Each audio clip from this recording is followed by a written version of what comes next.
धर्मेंद्र प्रधान को चुनाव प्रभारी बनाने के अलावा बीजेपी के प्रधान प्लान का हिस्सा नरेंद्र मोदी भी हैं। यानी पीएम के सहारे बीजेपी उत्तर प्रदेश में अपनी सियासी ताकत मजबूत करने की हर संभव कोशिश कर रही है। 14 सितंबर को पीएम अलीगढ़ दौरे पर रहेंगे तो 26 सितंबर को लखनऊ से कई योजनाओं की सौगात देंगे।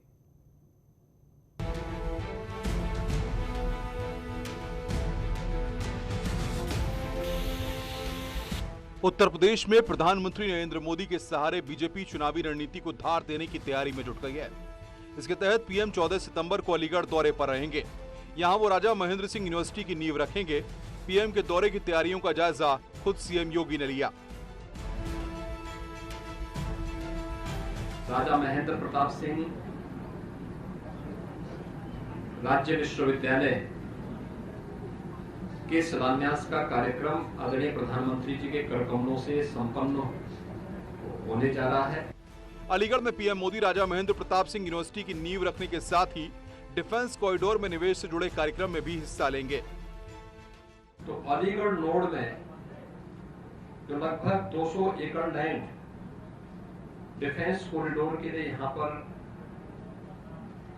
हम लोगों ने आरक्षित की है, उसमें 19 निवेशकों को लगभग 1500 करोड़ रुपए के निवेश से संबंधित भूमि आवंटन की कार्रवाई यहां पर संपन्न होगी। चुनाव से पहले हो रहे शिलान्यास को लेकर सियासत भी तेज हो गई है। कांग्रेस ने बीजेपी की सोच पर सवाल उठाए हैं।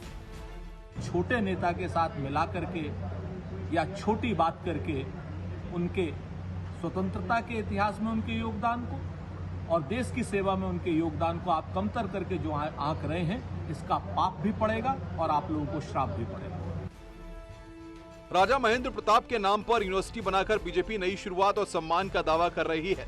माना जा रहा है कि बीजेपी जाट वोट बैंक पर अपनी पकड़ मजबूत करने के लिए पूरी प्लानिंग के तहत काम कर रही है। लिहाजा विपक्ष को सवाल उठाने का मौका मिल गया है। फिलहाल बीजेपी जिस मकसद से आगे बढ़ रही है, उसका चुनाव में कितना फायदा मिलेगा, ये कहना मुश्किल है। Bureau report, news 18। Uttar Pradesh में अपनी जमीन तलाश कर रही कांग्रेस कार्यकर्ताओं की ट्रेनिंग के जरिए अब विरोधियों को टक्कर देने की तैयारी कर रही है।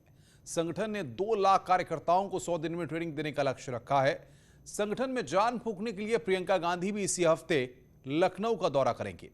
दूसरी ओर मायावती ने भी संगठन को एक्टिव करने के लिए कई निर्देश जारी किए हैं।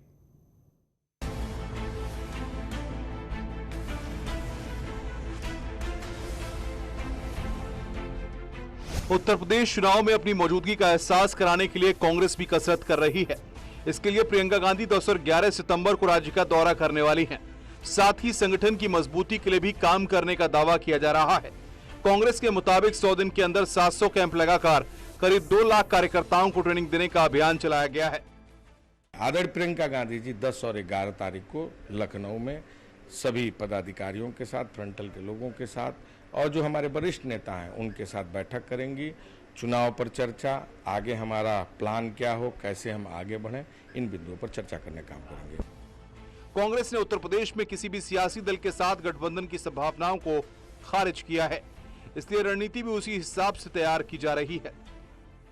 समाजवादी पार्टी और बहुजन समाज पार्टी जो लगातार लोगों में गुमराह फैलाने की कोशिश कर रहे हैं कि कांग्रेस पार्टी आतुर है गठबंधन के लिए, हम बड़ा स्पष्ट करना चाहते हैं। कांग्रेस पार्टी अकेले चुनाव लड़ने जा रही है, मजबूती के साथ लड़ने जा रही है। गांव, गरीब, खेत खलिहान, नौजवानों के साथ गठबंधन करके चुनाव लड़ेंगे। चुनाव को लेकर बीएसपी भी पूरी ताकत के साथ मैदान में है। प्रबुद्ध वर्ग सम्मेलन के बाद मायावती ने जिला अध्यक्षों और कोऑर्डिनेटर के साथ बैठक के जरिए भविष्य की रणनीति तैयार की है। पार्टी कार्यालय पर लगभग 1 घंटे तक बसपा सुप्रीमो मायावती ने तमाम गुरु ज्ञान दिए और बताया कि कैसे विधानसभा चुनावों में बहुजन समाज पार्टी को तेजी के साथ और एक्टिव होकर चुनाव लड़ना है। मायावती ने 9 अक्टूबर को कांशीराम की जयंती को लखनऊ में मनाने का निर्देश दिया। इसके जरिए बीएसपी अपनी ताकत भी दिखाएगी। बहरहाल चुनाव को लेकर हर दल कमर कस चुका है और आने वाले दिनों में राजनीति के नए नए अंदाज देखने को मिलेंगे। सवाल इस बात का है कि सियासी कसरत के सहारे सत्ता पाने का सपना किसका साकार होगा। Bureau report, news 18। उत्तराखंड की सियासत में उठा पटक का दौर एक बार फिर शुरू हो गया। निर्दलीय विधायक प्रीतम पवार ने बीजेपी का दामन थामकर हलचल बढ़ा दी है। विधानसभा चुनाव के लिए उत्तराखंड में भी सियासी तापमान बढ़ने लगा है।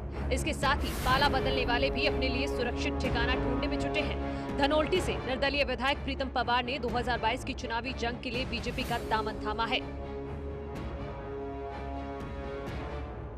मैं भाजपा की जो नीतियां हैं उनसे काफ़ी प्रभावित रहा हूं हमेशा से ही, और जिस तरह से हमारे देश के माननीय आदरणीय प्रधानमंत्री जी नरेंद्र मोदी जी के नेतृत्व में हमारे प्रदेश के लिए विकास कार्य हो रहे हैं, मैं उन सबसे प्रभावित होकर भाजपा को मैंने ज्वाइन किया है। यूकेडी से सियासी सफर की शुरुआत करने वाले प्रीतम पवार को अपने साथ लाने के बाद बीजेपी अपनी मजबूती का दावा कर रही है। राष्ट्र हित में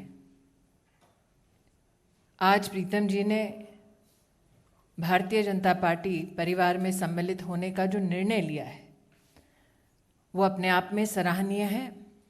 वे आंदोलनकारी रहे हैं। उत्तराखंड का जो राज्य का आंदोलन था उसमें जेल भी गए हैं।